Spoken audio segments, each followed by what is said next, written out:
Welcome, everyone, to Tim's Vinyl Confessions. I'm Tim Derling, and I'm very, very pleased to have my guest on this episode because there's really very few people more qualified to talk about Y&T. And, when you struggled like me to find other people that had even heard of this band, it's really cool to connect with people that know a lot about Y&T. Mr. Brian Foster, how are you doing, sir? Doing great, Tim. Thank you. Yeah, nothing better than talking Y&T. So And Brian has recently started, he's had a Y&T vinyl Facebook page, which you've got to check correct. out. All kinds of cool stuff on there. I think most of it is from Brian's own collection.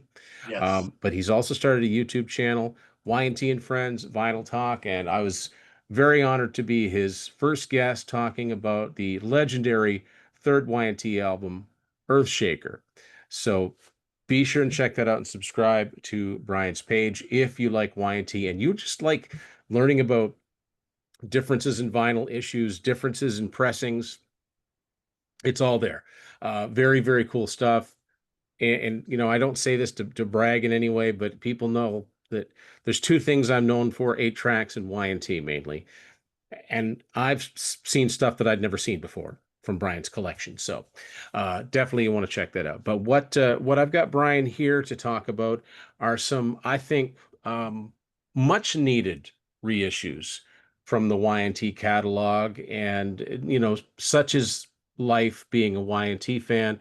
Even though I've already got these on CD two different ways, I had to get these, and I'm talking about the first two albums from the Yesterday and Today era on London Records. So the debut album from 76 and Struck Down from 1978. And as you can see by the stickers that we've got here, they're on Rock Candy Records, who always do such a great job with, first of all, just reissuing the albums that are in demand.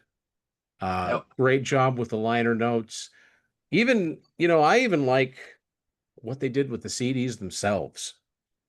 Yeah, I thought that was really cool. Like, I think those are really, really Yep. awesome. And then inside it has, the other one, right? So Also this available, is yeah. So yeah. yeah, this is really interesting to me, and I was very pleasantly surprised to find out that they were putting these out. But I want to rewind with my history with the first two Y&T albums. As I've talked about many times, I got into the band in 1990.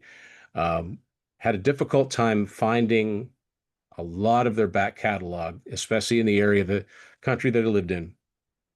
And I pretty much by 1991, I had Earthshaker on, and the band had split up. So I had Earthshaker through Yesterday and Today Live. I knew they had two albums, Yesterday and Today and Struck Down, but they were hopelessly out of print. So other than 25 hours a day on Open Fire and Beautiful Dreamer.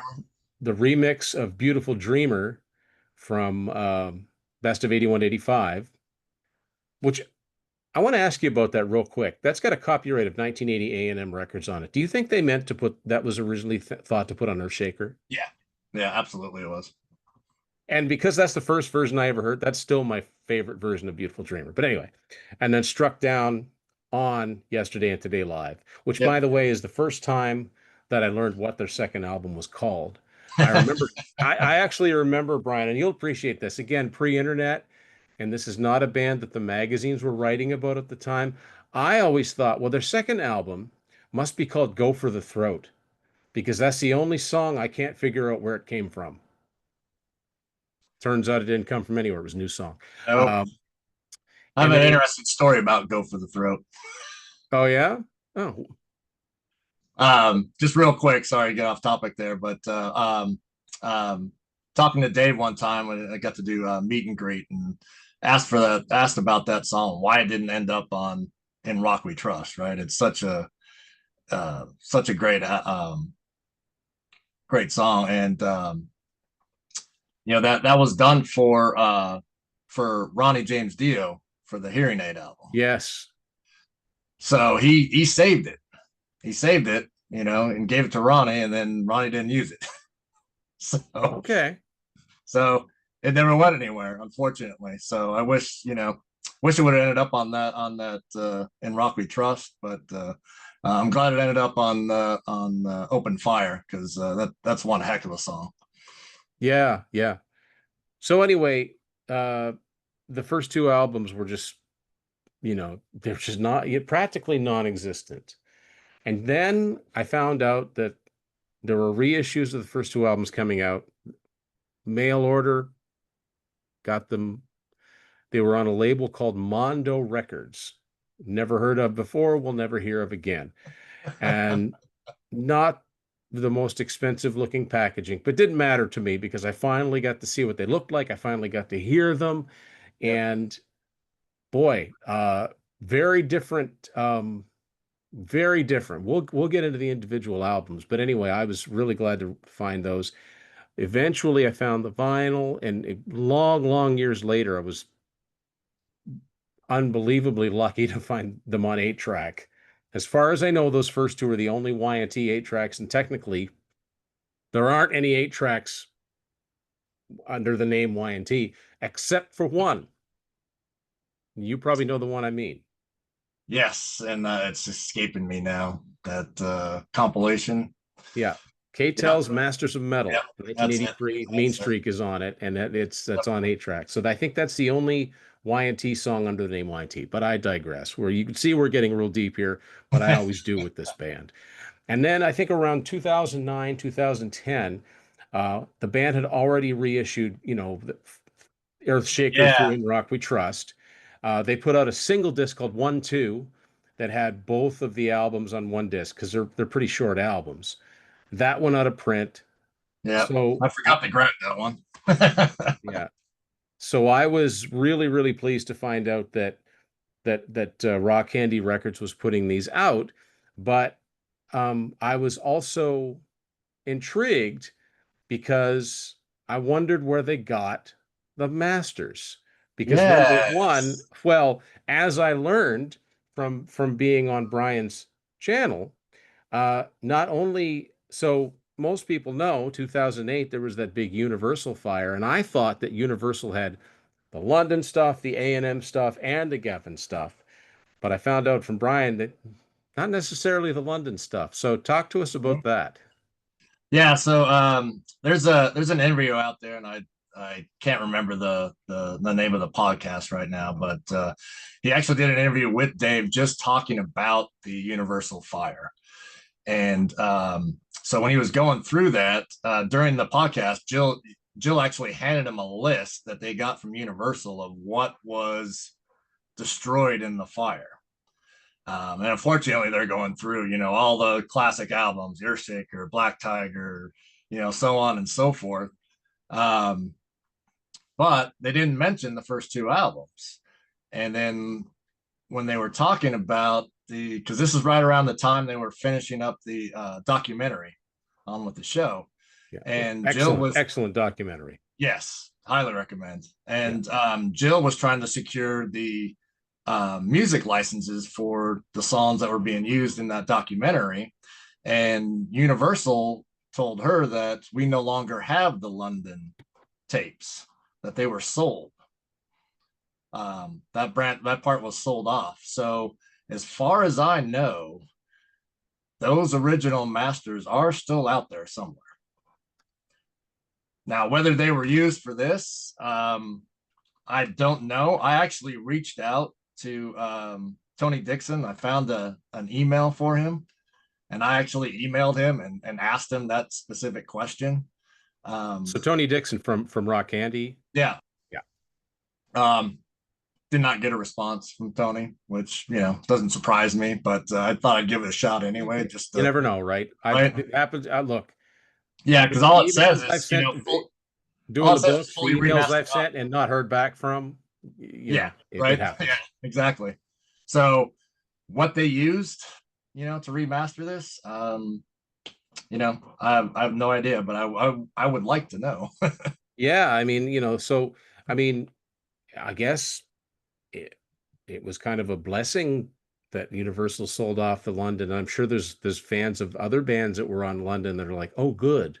right. because it was probably a pretty extensive catalog. I mean, they had the Moody Blues and they had That's some some Rolling Stones. Stone. Yeah, the Stone. You may have heard of the Stones. Yeah, Okay, yeah, because Decca and London are kind of the same, right. right? Um, I would assume the ZZ Tops ended up sold to Warner Yeah, Brothers years ago. yeah. Yeah, but Wheel would have been under that under Universal as well, wouldn't they? Boy, I don't think so, but may No, they I said I know that no, no, it they're because might. they're Rhino. Yeah, no, you're right. Yeah. Wheel Yeah, that said would be Rhino, yeah. yeah, Um, yeah. So they probably still have those masters. so the first album, 1976, uh, I happen to think that this is a good sounding album anyway. Like I have always really kind of liked that raw, off the floor, very live production on this Yep. album. So, you know, maybe they just turned it up a little bit more. Yeah. Look, obviously these sound a lot better than those Mondo and then the 1-2 release that that the band website put out on here. Um, but to be honest with you, I felt like it was a little lacking in like soundstage presence on there. So I actually went back. I pulled out a original copy of of this album and kind of did a little A/B back and forth on my system, and I could definitely tell that the it wasn't as I want to say as bright, but the soundstage just wasn't as big, Is broad. yeah, as broad Yeah. as the album was, but still just a huge step up from those Mondo CDs. And my understand, I remember reading an interview with Dave some time ago where he says they never got paid at all or they got ripped Those, off on yeah, those Mondo nope, releases. But I mean, Mondo Records, when you look at the releases, yeah, they got the artwork and stuff like that, but they look like the kind of company whose office was a van with the motor running. You know what I mean? Like yep, a well, fly selling by them out the night back. outfit. Yeah. They served a purpose for the Yeah, time. And but what I'm really glad to see has happened, and hopefully these stick around because for a long time these were not available anymore unless you could find used copies. So um, there's something about them coming out on Rock Candy to me that makes it official, you know. Um, and the yeah. liner notes I are was great. really Although, surprised that they when I saw these were coming out. I was like, I had to look twice. I was like, seriously, the yeah. first Plenty albums. I'm like, I never would have thought they would have done those, but Now, I did notice a contradiction, because Rock Candy normally does such a great job, but they contradict themselves because on the back cover blurb, yeah, they say signed to the independent London label. But on the inside of this, they talk about being signed to a major label, which is funny because I've always considered London kind of somewhere in between because they weren't a huge label.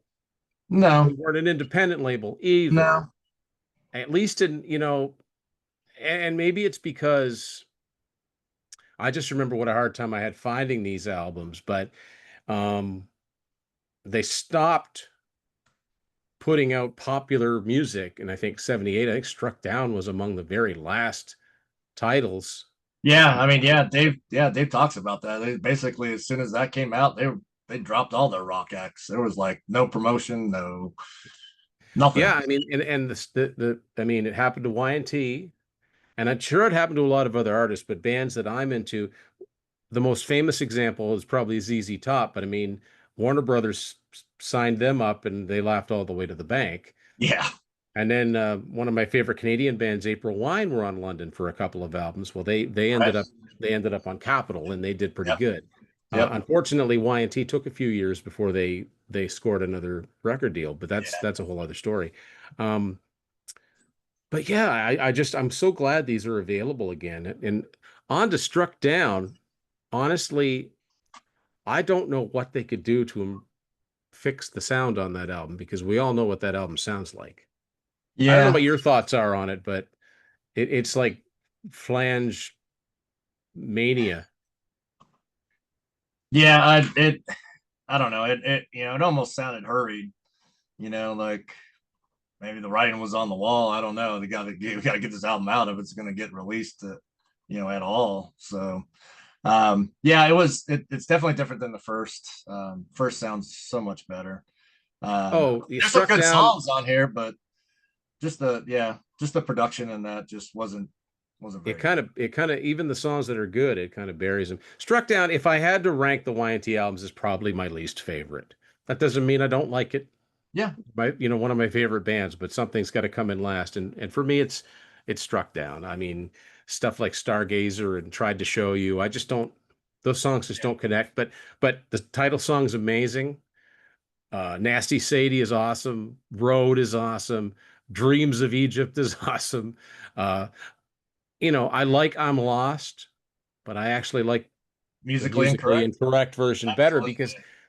yeah, everything just sounds. Now they say Jimmy Robinson, the producer, was on PCP, so his ears were probably like, "We need more flange." But when I Right. hear it, I just hear the wah, wah, Yeah. like everything is just Yep. swirling and, um, but great songs, for the most part.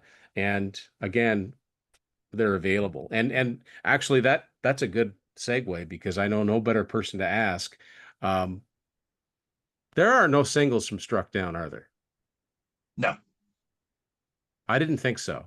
No. Figured Again, if anybody would know, but like, they were done. I mean, yeah, London was done with them, so they're not going to put out anything. yeah, like not even a one promo single or anything. I mean, there's Nope. not a lot from the first album, but there are some. I've got an alcohol promo single, and I know there's a Japanese one Yep. for, I think, Earthshaker, Yep. the That song. one's very difficult to find. And if you do see one for sale, It's not cheap. it's gonna cost you. It is Yeah, not cheap. Nope. no, Now, but I mean, I was actually surprised that there was actually promotional copies, like LPs of this that they actually put out there. that is Considering surprising too. they're pretty much done. That took me a long time to find on vinyl, Struck Down. But hopefully, I know with Rock Candy, I don't know what the parameters are. Some things seem to stay in print, some don't. But hopefully, these stick Yeah, around for a while.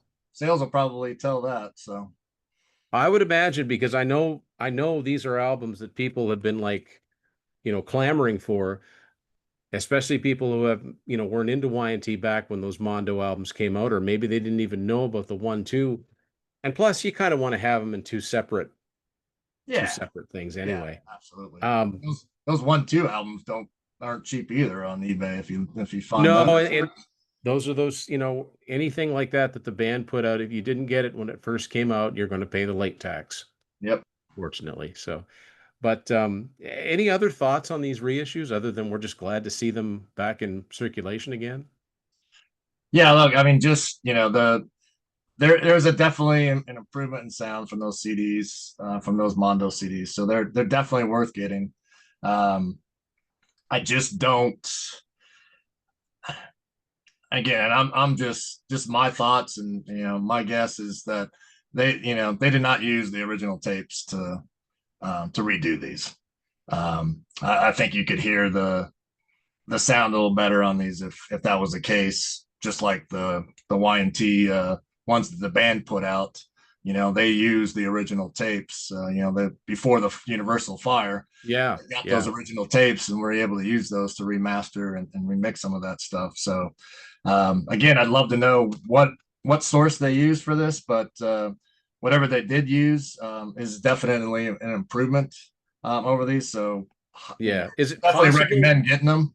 Oh But yeah, for if you me, still and you can I'm order gonna directly from Rock Candy because yeah, and it's the first time I ever did, actually, this time. yeah, I did as well. Yeah, when I Yeah. saw them, they were coming out. I did that. Is I it mean, I'll possible? No, go ahead. I was gonna say, for me, and I'm a vinyl guy anyway. So if I'm gonna play one of these, I'm gonna break out the vinyl and throw it on there because to me that even struck down, it still sounds a little better on vinyl. Do you think it's possible that, because these were such obscure albums and, you know, with the A&M albums, Only in Rock We Trust approaching gold, you have to think that the first two on London sold even less. Oh yeah, Think it's possible the masters are just gone because nobody thought to take care of them. sure. It, extremely possible. You Yeah. just don't know. I mean, these could be some, um, a CD copy or just a safety of a safety copy, Yeah. that they had. I mean, It's much. the story I like is these albums were so obscure that even was it Laura and the fan club? Yeah. Yep. They made available just a blank cassette tape Yeah. with the two albums recorded, one on each side for fan club You members. paid a cassette tape. That's how totally obscure these were. And I would imagine, I don't know, have you got one of those tapes? I do not. Mm. I do not. When I first saw one pop up, I had the first thing I did was send Laura a message, and I was like, "Hey, is this legit? Because this looks like something I did back in the '80s, and for a bunch of other albums that I would dub from that somebody that made copies of and that sort of thing." And she verified it. She's like, "Yeah, we the because she was the head of the Y&T fan club." So yeah, she's like, yeah, as a fan club, we did that because everybody was asking for them, and they couldn't release them, so we put out those cassettes. Yeah. So I mean, if things had gone the way that us fans think they should have gone, they'd have become big enough that A&M would have reissued those, right? And oh yeah, made them available. But what happened happened. So, well, Brian, thank you for talking about this. I knew you were the guy I wanted to talk to about these. I'm so glad that maybe by the time this airs, they'll be scarce again. Maybe these ones will be commanding big prices, but who knows? who knows? But yeah, definitely subscribe. I'll have the link to Brian's YouTube channel and the Facebook page below. Subscribe to both. Follow it for great content. And yeah, we'll have Brian back on to talk Y&T for some reason or another, or some band you can see. There's this band Kiss he kind of likes that we talk about Kiss from time to time on here. So yeah. And then Oh, and then there's Night Ranger, which Brian is one of the many fine contributors to that book. Thank you yeah, very much. no, thank you. Yeah, It was a pleasure. I So hadn't met Brian at the time I was putting this together, but if I had, you can be darn sure he'd have been in it. But yeah, but that's how these things go. So that is Brian, right. thank you for doing this, and Thanks, Tim. everybody, if these albums are available, you definitely want to check them out if you like Y&T at all to find out where it all started. If you've got the catalog, you already know some of the songs, and especially the first album is just a great, loud, raucous rock album from '76, and the second album has its moments. All Yeah, right. it's worth it to hear that '70s vibe, though. Absolutely. And even though it's the same band, yeah, there's a very '70s vibe going on. But all right, Brian, thank you All right, very much. thank Thanks you. everybody for watching this edition of Tim's Vinyl Confessions.